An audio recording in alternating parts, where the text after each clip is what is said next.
Hey guys, it's Dean.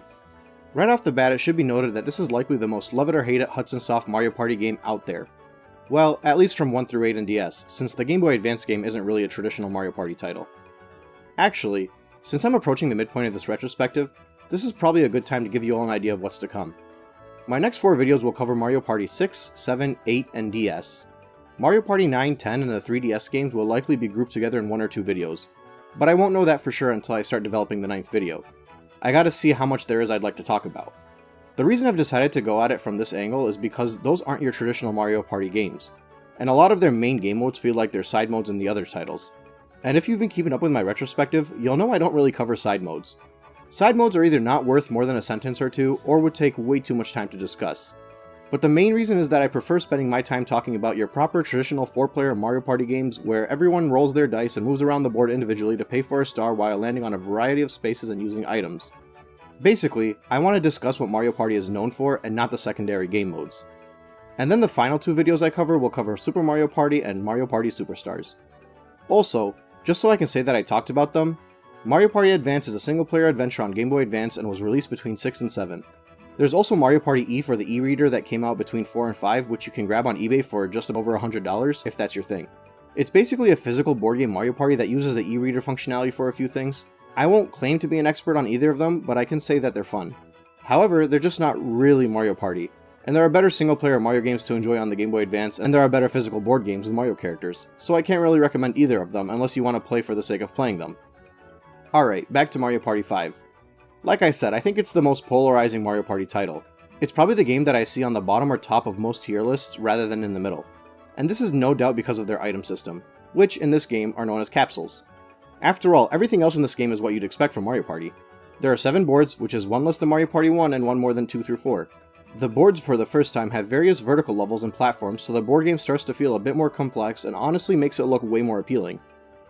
The only constant new board space is the DK space, which triggers a DK event. DK, by the way, is no longer a playable character and now serves as the good, opposing to Bowser's evil. His roulette is much kinder than Bowser's. He'll either give you a bonus, which entails receiving a number of coins equal to a dice roll that could net you anywhere from 1 to 25 coins, a DK minigame which will allow all 4 players a chance to earn coins, or DK roulette which will grant you a star if you can roll higher than him.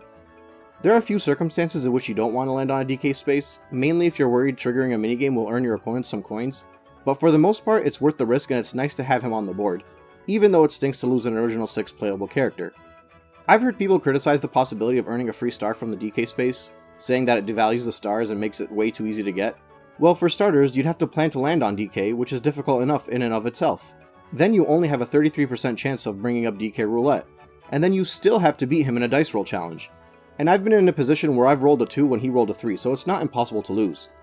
Also, it doesn't create an environment with too many stars because the hidden blocks no longer now give you a star. Now landing on a hidden block is only 10 coins. It's also balanced because Bowser can potentially take a star from you if you land on his space. Every time you start a game, one of the red spaces on the map will randomly become a Bowser space, so there's no longer a designated Bowser space on every board. One of his punishments is gifting you a Czar, T is silent, that makes a return from Mario Party 1 and causes you to lose a regular star.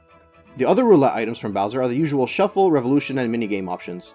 What's fun though is every now and then landing on a Bowser space will cause Superhero DK to randomly jump in and flex and totally save your life, which is super hype inducing, until you realize that means you're basically losing either 10 or 20 coins. And finally, the best part about the DK space is hearing his lovely excited yelp anytime a player passes by his space.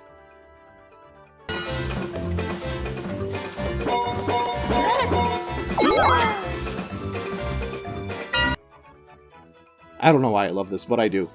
In addition to the DK and Bowser space, you have the red, blue, star, and happening spaces. Happening spaces still get you a happening bonus star along with the coin and minigame bonus stars. They ruin the minigame bonus star now because battle games count towards your tally. Losing coins won't take away from you, so it's not horrible, but this change brings back a similar issue we had in Mario Party 1, where the minigame star can be won in the first 5 turns if someone's lucky enough. I spent all game trying to catch up to my nephew after he won a battle minigame that the roulette valued at 50 coins early on in the game for some weird reason. I almost made it back too, was only off by 1 coin. But yeah, I don't like this change to the bonus star, but bonus stars are going to start seeing changes soon anyway. Also, battle minigames now only occur at random during regular board game in lieu of the 4-player minigame, usually only once or twice a game. The only benefit to this is the fact that you won't get 2 4-player minigames in one turn anymore, so it won't feel redundant. Aside from that, I think I preferred the old method, when landing on a battle minigame would automatically create a tense event on its own. But I'm okay either way, to be honest, just a little bummed that it feels like battle minigames aren't as common anymore. A cool feature though is that when a battle minigame is triggered, there will be 3 minigame options in front of you that all 4 players get to vote on, and if there's a tie in the votes, then the game will automatically choose the game that nobody selected. So keep an eye out on who's good in which minigame, and try and convince the room to vote away from a game that could easily be a win for a rival. Aside from that, there are no longer staples on the board, and that's entirely because of the item system, which is the part of Mario Party 5 that I imagine causes the greatest divide amongst the fanbase. Item shops are no longer a thing, and instead they are replaced with this funny looking capsule dispenser guy, or robot, or gumball machine, or whatever he is.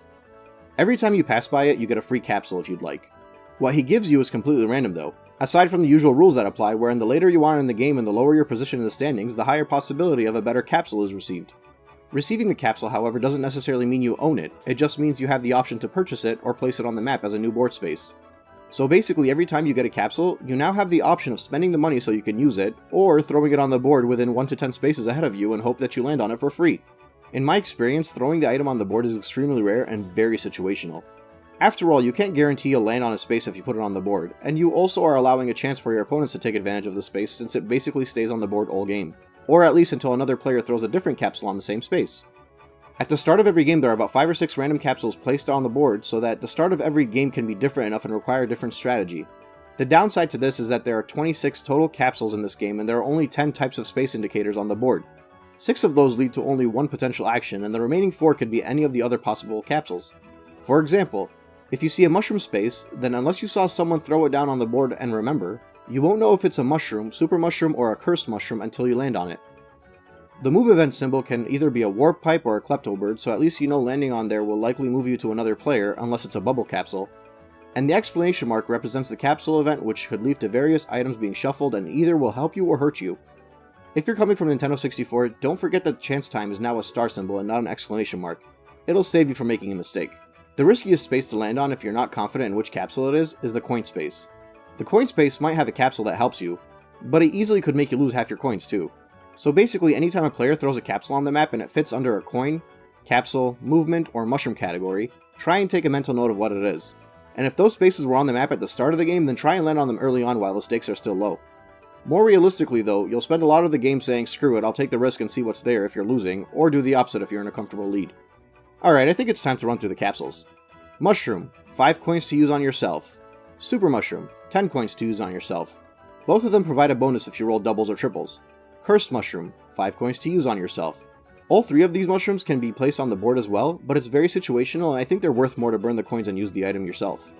Actually, going forward, if I don't specifically talk about placing it on the board, just assume that my intention is to imply that this item 90% of the time is way more worth it to spend the coin and use it on yourself. Warp Pipe and Klepto both cost 10 coins to use on yourself and give you the same random wheel that you had in Mario Party 4 that required you to hit A 1 space ahead of the character that you wanted to land on. So mastering your timing is key for these items. The Bubble Capsule sees you burn your bottom and move 10 space while skipping board events like capsule dispensers and even stars and having no control over which direction you'd go on a junction. It costs 10 coins though and you lose all of your capsules when you use it, but after you land on the 10th space you get to roll your die at the start of your turn, so I think it's worth it as long as you're careful on when you use it. The Wiggler Capsule serves as your magical genie replacement and he takes you straight to the star. It costs 20 coins to use and you'll have to spend another 20 coins on the star. Given how capsules are completely random in this game, I don't mind that it's cheaper than in the last title. But the difference here is that you can't spend 20 coins on one turn and then save back up for the star. You're going to need to have 40 coins on hand to use Wiggler and buy the star. Never ever throw a Wiggler on the board though, because if someone lands on it, they're transferred to the star for free and can purchase it for 20 coins. You might think it'll help you save 20 coins, but it'll more than likely help an opponent get a star instead. Hammer Bros Capsule is one of those capsules that you think is going to help you if you use it on yourself, but no, using it on yourself just makes you lose 15 coins. So if you get one, throw it on the board and hope someone else lands on it so they can lose 10 coins. The Coin Block Capsule allows you to spend 5 coins to gain 10, Spiny Capsule allows you to pay 5 coins to steal 10 from another player, Paratroopa Capsule allows you to pay 10 coins to cause your opponents to lose up to 25 coins. The catch is that you might end up paying 10 coins and they only lose like 5. The Bullet Bill Capsule allows you to pay 10 coins to steal 30 coins from every player you pass after your dice roll, but you risk skipping board events and can't even choose which way to go on a junction. The Goomba Capsule costs 5 coins and you use the Roulette Wheel to select a player to swap all of your coins with. Piranha Plant Capsule should never be used on yourself and instead be placed on the board. The person that lands on it will lose half of their coins. The Bomb Capsule is placed on the board, and when it's passed or landed on 3 times, it will explode and take 20 coins from all of the players currently on that space. The Koopa Bank Capsule can be thrown on a space to serve as the Koopa Bank space, or can be used on yourself by paying 5 coins to withdraw all of the coins of the Koopa Bank. Multiple Koopa Banks can exist at once, and if one disappears because someone threw a capsule on that same space, and then a few turns later someone plants a new one, the balance from the previous bank remains and is shared along all the banks in the game until withdrawn. This is a good capsule to throw on the ground early on in the game, and one to use on yourself later on if your opponents have made a few deposits. The Kamik Capsule costs 10 coins and causes Kamik to shuffle everyone's capsules and pass them back out. You're guaranteed having the most capsules if you activate this event, since he passes them out by turn order starting from the player that activated it. The Mr. Blizzard capsule should be placed on as a trap space on the board, and whoever lands on it activates it, and will lose all of their capsules. The Magic Koopa capsule costs 10 coins and will determine a player via the Roulette Wheel to trade your capsules with. The Ukiki capsule costs 10 coins to force any player of your choice to lose all of their capsules, and those capsules will be tossed onto random spaces on the board. The Lakitu capsule costs 10 coins and allows you to choose a character to steal a random capsule from. Tweezer capsule costs 15 coins and allows you to move the star to a new space. The Duel capsule costs 15 coins and allows you to trigger a duel against a player of your choice. I'm happy duels are back, as I feel they were missed in Mario Party 4. Mario Party 5 at the moment has my favorite implementation of them because you can not only wager coins, but you can wager stars in the game, which is huge. And furthermore, if you have 50 coins and your opponent has a star, you can wager your 50 coins against their star, which is awesome, since 99% of the time it's better to lose 50 coins than it is to lose a star. The Chain Chomp capsule allows you to spend 15 coins to steal coins from another player, or spend 45 coins to steal a star. If Chain Chomp is already on the board, then it's free to steal coins and 30 coins to steal a star. My issues with the Chain Chomp are if you own the capsule, it's basically never worth it to spend 15 coins to steal coins from another player, since it's entirely possible you don't even break even. And it's not worth it to throw it on the board because you're opening up the possibility of another player making a power play and stealing a star. So basically, if you get a Chain Chomp, the smartest play is to hold onto it until you get 45 coins to steal a star, and you have to hope that none of your opponents take it away from you. And yes, Chain Chomp replaces Boo, since Boo is now a playable character along with Toad and Koopa Kid. The Bone Capsule is the Chain Chomp repellent and used to make sure nobody steals anything from you. It's a single-use item though, so it's not uncommon for someone to use a Chain Chomp against you just so that you could lose your bone and no longer be protected. The Bowser Capsule will automatically cause Bowser to literally jump on you and cause one of the red spaces on the board to turn into a Bowser space. It's funny because whenever this happens, the player is always extremely worried only to realize that they weren't punished at all, not even 5 coins. And finally, the Miracle Capsule summons an ancient event of eons past. If someone manages to collect 3 Miracle Capsules, then the game will take all of the player in first place stars and give them to the player in last. It sounds really cool, and if you got time, search on YouTube for a video of it happening, because you'll rarely see 1 Miracle Capsule during a game, let alone 2 or especially 3. Man, that's a lot of capsules, but it's not a bad system. I actually really enjoy it since it puts you in a position where you have to make the best of what you pick up, rather than easily going to the item shop and choosing the best item with how many coins you have. I'm not against the traditional shopping playstyle, I might even prefer it, but there's a certain charm in Mario Party 5's capsule system that we had a lot of fun with. There was a lot of mayhem and randomness to this board play, but it was controlled mayhem, if that makes sense. The last 5 turn event brings Bowser out, where he'll force the player in last to stop a roulette that'll determine the last 5 turn board results. The tamest possible outcome is the blue spaces and red spaces tripling in value, which means a blue space can just about take you halfway to a star now, unlike in previous games where it simply doubles. Another outcome is turning all the red spaces into Bowser spaces for ultimate fear. Then there's activating 5 different star spaces on the board at a time for the last 5 turns to really make the competition stiff at the end of the game. And then there's the final option where all reason and logic go out the window. Every single red and blue space on the board turns into a random capsule space for ultimate mayhem and for all hell to break loose. This last one is over the top, but honestly, I've always felt that the ×3 red and blue spaces were most common results, so whenever any of the other 3 options get landed on, it's always a blast and doesn't ruin the game. It just makes it a bit more hectic for the last 5 turns, and it still allows it to remain competitive due to the nature of the capsule spaces, or the fact that the 5 stars are not free, or the fact that there aren't many red spaces on the board if Bowser takes over. Okay, I'm ready to start talking about the boards. I think I've covered everything that involves the mechanics for this game. The important thing now is that the boards actually complement these mechanics, because as seen in titles past, Mario Party 3, the boards can just about ruin what otherwise could be really fun mechanics. An important thing to consider though is depending on how capsules are spread around the board and where Bowser ends up spawning, you'll want to keep in mind that there is no one set strategy for these boards. You'll kind of have to adapt your game depending on where everything is played. Where better to start than Toy Dream? Since this is likely the first board you play when you boot up the game, you'll no doubt notice for the first time that the boards have a new style to them. Instead of the usual flat boards that you've seen in older games, boards can now have you moving in vertical directions as well as platforms on multiple levels. It doesn't necessarily change anything for the actual gameplay, but it does give these locations a feel that they're much larger areas and it's a bit more fun to move around in my opinion. Toy Dream puts you in a toy theme level, obviously, and is more or less a pyramid that has 4 layers going towards the top, with the players starting in the bottom right corner a few spaces before the first capsule machine. There's a train ride that connects a space in the middle of the bottom to the peak point at the top of the level via happening space that lets you ride a train and collect coins during the ride. And due to the fact that there's a star just after both train stops, it's not uncommon for a player to land on one of these happening spaces, collect coins on their way to the opposite location, and be in pole position for a star on their next turn. On the left end of the first level, you have your first junction that will see you either going right to move to the second level, or you go left to go to the third and fourth level. Turning right will see you moving your way back to the start of the board on the second level, with a happening space along the route that if you land on, will send you to a random blue or red space on the board. If you're chasing a star, you'll likely want to avoid this happening space, but if you're fighting for the happening star and aren't in a good position to aim for the star, then it might be worth landing on. Aside from that, there's nothing really worth aiming on in the second level, so it's not usually worth taking this path. Instead, you'll go left at the first junction and make your way to the top. But before getting there, you could pass by a happening space that will cause Mecha Bowser to shoot you back to the starting space.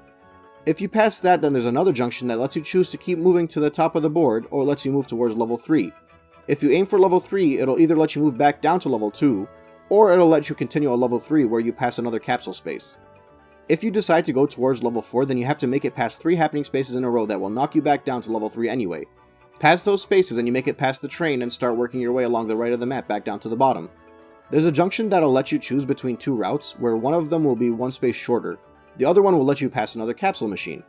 In most cases, the capsule route is a better choice, but if you already have 3 capsules and are racing for the star, then saving a space on the shorter route would be in your interest. Aside from that, there's 2 star locations that are only 3 spaces from one another, so if you get really lucky, you could potentially earn 2 stars in one regular dice roll. This board is decent. Nothing I'd write home about, but I think its basic nature allows the game to really flourish when capsule spaces get spread around the board. The important thing to take note of is the happening spaces and how they can move you around the board. The next board is the Rainbow Dream, which is 4 clouds in the sky connected by rainbows. In Mario Party 1 and 2, I had issues with Wario's Battle Canyon and Mystic Land because of this level design. In this title, however, I'm completely okay with how they go about traveling between the 4 cloud islands. You start on the bottom island and can leave it at any time when you pass by the rainbow space on the left, where it'll take you to the left island. That island gives you the option to move to the top island with another rainbow space, which will then connect you to the right island, and the right island will send you back to the bottom one via a rainbow space. Due to this design, the route is fairly linear and grants you the option at every rainbow to pay 5 coins and move to the next island, or keep your 5 coins and complete another circle on the island you're currently on. Whether you move on or not will generally depend on where the star is. But the nice thing about this level is as long as you have at least 5 coins, you can basically control where you'd like to be. Except for the fact that all 4 islands are also connected by a happening space towards the center of the board, where landing on any of these 4 happening spaces will randomly move you to one of the 3 other ones. I tend to avoid this happening space though, since the randomness of it is hard to plan around, but it's a viable gimmick and a good potential punishment for a bad roll. Likewise, on the highest point at the top of the level, there's a happening space that will let you choose between 3 random rainbows to ride on, and each one will take you to a different island. The island it sends you to is random, but you could earn a handful of coins depending on how lucky you are. On the bottom island, there's a happening space that requires you to button mash and earn some capsules. On the left island, there's a happening space that if landed on will send you and any player on the 2 adjacent spaces back to the start. And on the right island, there's a happening space that allows you to earn coins by correctly timing a ground pound. The left, top, and right islands all contain capsule machines too. Similar to Toy Dream, I think this board flourishes in its simplicity since it allows a capsule placed on the board to shine no matter where they're placed. The final thing to consider is that if you're going to throw a capsule down, you can only throw it on the current island you're on and not to a different island. So it's not that easy to throw a capsule on a space if you're trying to avoid removing whatever the current capsule that occupies it is. The third board here is Pirate Dream, which is the first board in this title that I generally avoid. Something about the size and placement of routes and junctions on this board tends to make the game feel a lot slower and might even find you not seeing various locations on the board more often than not. The board has a general layout with long routes. The points of interest are the happening space at the bottom of the map that will blast you in a cannon to a random space on the map. What's also nice is the return of Thwomp and Womp at this 3-route junction. You can pay one of them to take their route, or you can pass by both and take the last route. Whichever route you pick will usually depend on where the star is and if you have the 10 coins to spare, since Thwomp and Womp both require a feat. But all 3 routes do reconnect at the top of the board. There's happening spaces along the main route that will have a boulder roll through and move everyone back to a space just beyond the starting point. There are 2 happening spaces on the waterfall that will drop you down to the bottom of the board. The one further up is a larger punishment though, since you have to work your way back up the cave. But the bottom one doesn't even really punish you all that much, so it's worth it just for the happening star race. And finally, there's a happening space at the top of the board that lets you button mash to earn some coins.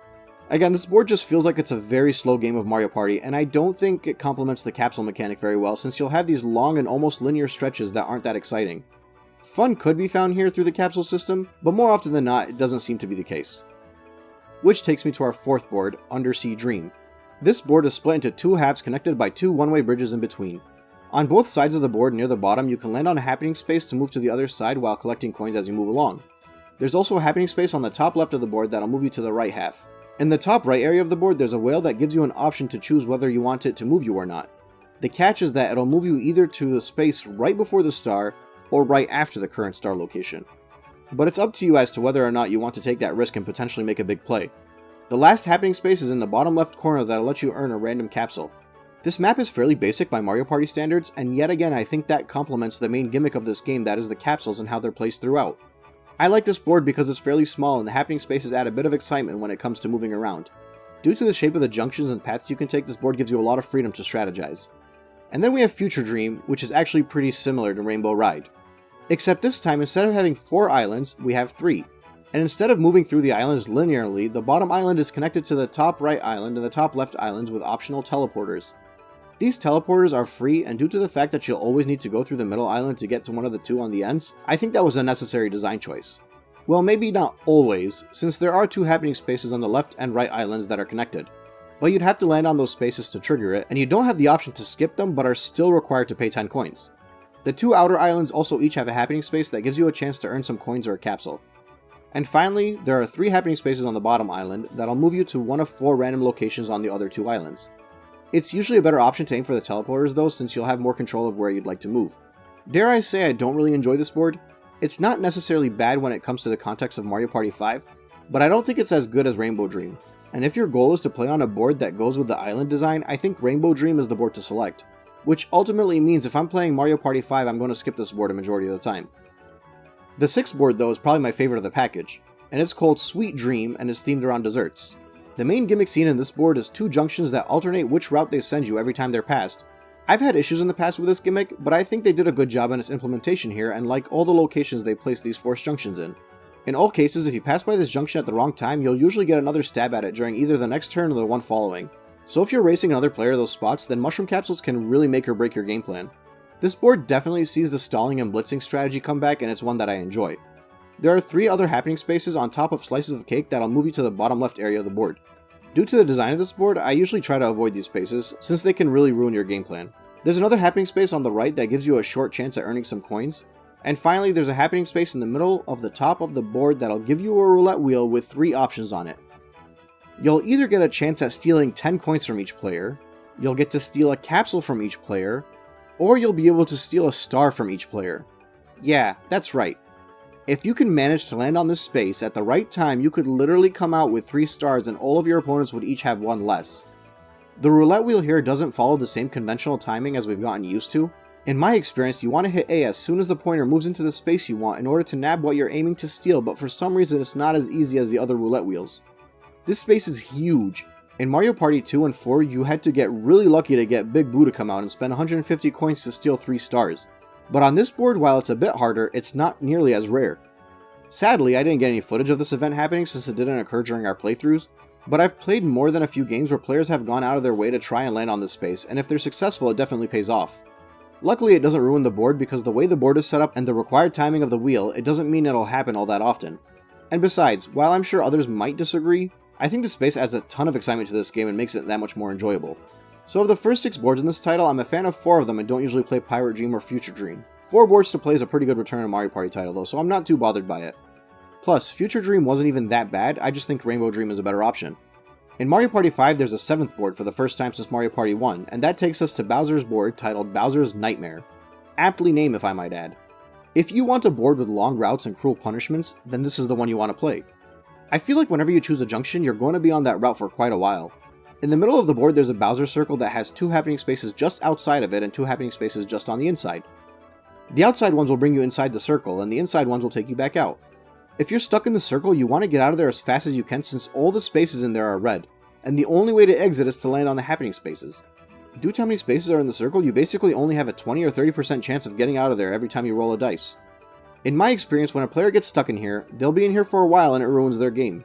And if you're in that circle and the last 5 turn event turns all red spaces into Bowser spaces, then you can kiss your game goodbye. On the left and right hand side of the board, there are 2 happening spaces that'll bring Bowser out, and he'll walk across the map and turn every space he passes by into a red space for 2 turns. In addition to that, any player he passes will also lose 10 coins as he passes them. But honestly, the worst punishment is the fact that he does not care at all for how long you have to wait for him to walk across, and there's always a collective groan when he comes out since all players now have to watch him take his walk. On the top left and top right towers, there's a happening space that will force you to pick between one of 2 random blocks. One will send you back to the start, and the other will take half your coins. Yeah, they didn't use the name Nightmare lightly here. And finally, on the top of the board in the middle, there's a happening space where Bowser will make you and all the players around you lose all of your capsules, which honestly compared to the rest of the board doesn't even seem that awful depending on what you're carrying. I understand Bowser boards are meant to have a lot of punishments in them, but man, I'd be lying if I said this game doesn't have the meanest Bowser stage of the games I've covered so far. I'd rather take my chances at the Mario Party 1 Bowser stage even though the first game is far more sadistic. Whether or not you choose to play this board largely depends on the group you're playing with. I'm not the biggest fan of this board, but I can definitely see why others might enjoy it in the right setting. I'd probably rank this board along with Future Dream in that it's not as much of a go-to board as the other 4 I like, but it's still a decent option. So if these 2 boards each get a half point, then out of the 7 boards in this game you can say that 4 are good and 2 are 50-50, and Pirate Dream should be skipped, which is a pretty good return for a Mario Party title. But now I want to turn my attention towards the minigames. I see a lot of people talk about how Mario Party 4 has some of the best minigames in the series. In fact, I even said it myself in my last review.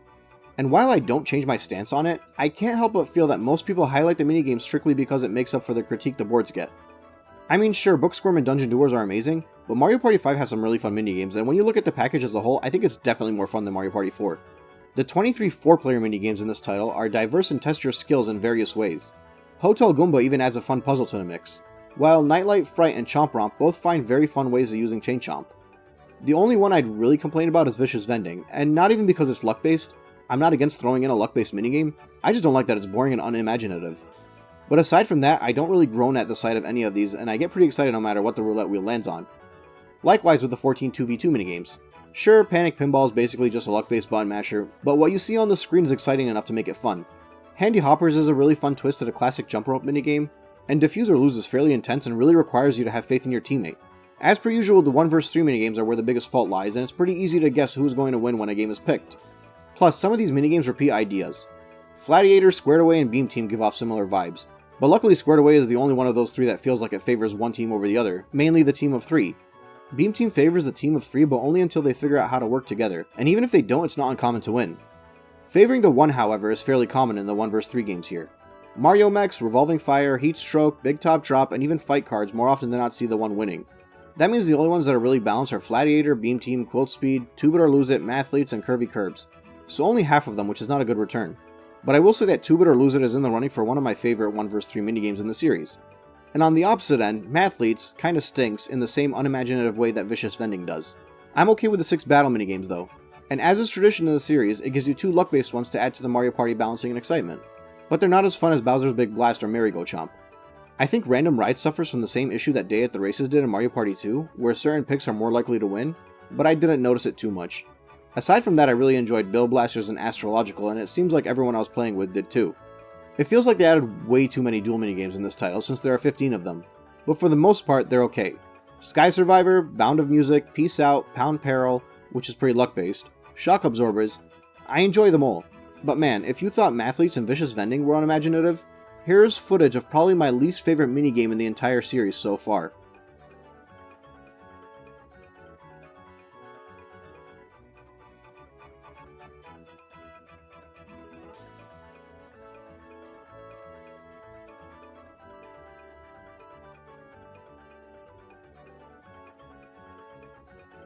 That was literally it.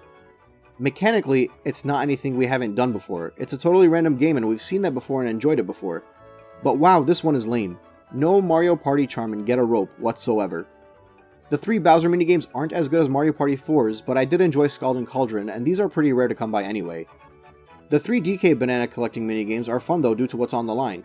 They're not the best minigames in the game, but they're completely acceptable for the coin collecting fun that they involved. And there you have it.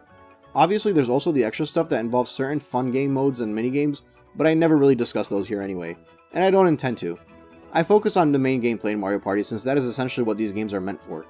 I'll conclude by once again stating that this is definitely the most love it or hate it Mario Party I've reviewed until now. All the other titles might have you play a few boards to decide whether you like it or not, but I think this one can easily be decided on how a player feels about it the first turn when they pass by a capsule machine and realize they can't buy items. If that's a gimmick that turns you off, then you won't enjoy this game. For me though, I loved it. I like that each time you play the board space is different and the Bowser spaces are random. I like the addition of the DK spaces and feel like they add a lot of excitement to the game. I like that the game doesn't involve every single person racing to an item shop just to buy a magic lamp or a boo or a repellent, since those are the most sought after items. And then when they're not available, shrugging and spending a few coins on a mushroom. That happens in all of the other Mario Party titles. I'm not against it. In fact, I enjoy how other games have those shops available and it gives you a chance to strategize to get those items. But I really enjoy the fact that you always get a free capsule whenever you pass by the machine, and it's up to you to figure out how to strategize around it.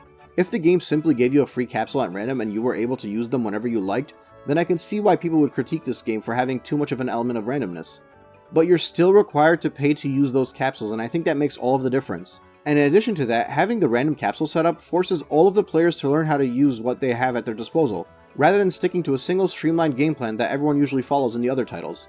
Anyone who says this game is all about luck and randomness, honestly is wrong. There's a lot of strategy with the capsule mechanic that I think is ignored strictly because you can't choose which capsule you want. In Mario Party 3, the game was randomly throwing items at you left and right, and you had little control of what you wanted to purchase from the shop since you couldn't even pick which shop you'd like to visit. And that game was hailed for its creativity, even though you always end up with a bunch of skeleton keys. While in Mario Party 5, the items you receive are pretty diverse, and even though a good portion of them do the same thing, you don't always feel like you're playing the same Mario Party game every time you open up the board. And that goes double when you consider the random capsules that are placed around the board, or the fact that you can throw capsules down yourself instead of simply just disposing them. You have to do a lot of planning in this game, and the mayhem it provides makes it very exciting, while not taking too much away from the strategy aspect. Mario Party has to find a way to balance luck and skill, and it does that successfully by forcing you to learn how to use your skill to work around the luck elements of the game. I don't think it was a coincidence that everyone I played these boards with had a good time, nor do I think it was a coincidence that nobody complained about getting overly unlucky throughout the board play. This is a good Mario Party title. Of the first 5, I'd almost rank it as high as number 2, and if it's not as good, it's largely because of my bias and nostalgia towards the second game. They're at least on the same tier from the games that I've played so far, but I'd like to stress so far. I'm only 5 games into my retrospective, and I'm very excited to play Mario Party 6 since everyone says it's amazing. I might play that game and completely change where I'd rank number 5 because it does everything better. Or I might not. It's honestly been a while since I've played number 6, and the only reason I think it's going to be great is because everyone always says it's the best. But when you look at the first 5 games, for me, 2 and 5 are the best, 1 and 3 are second, and Mario Party 4 is last. I really like Mario Party 5, and I think anyone that plays it will find a ton of fun during their playthrough. As is the case with all Mario Parties though, it's most enjoyable with the right group. As a single player game experience, you might not enjoy this one as much as the other titles, but I don't think any Mario Party game should be played alone, as that's not how the game is intended to be played in the first place. But it's up to you and who's around you. In any case, I don't really have much else to add. Don't forget to subscribe so you can be in the loop when my Mario Party 6 retrospective comes out. Thanks for watching. Dean, out.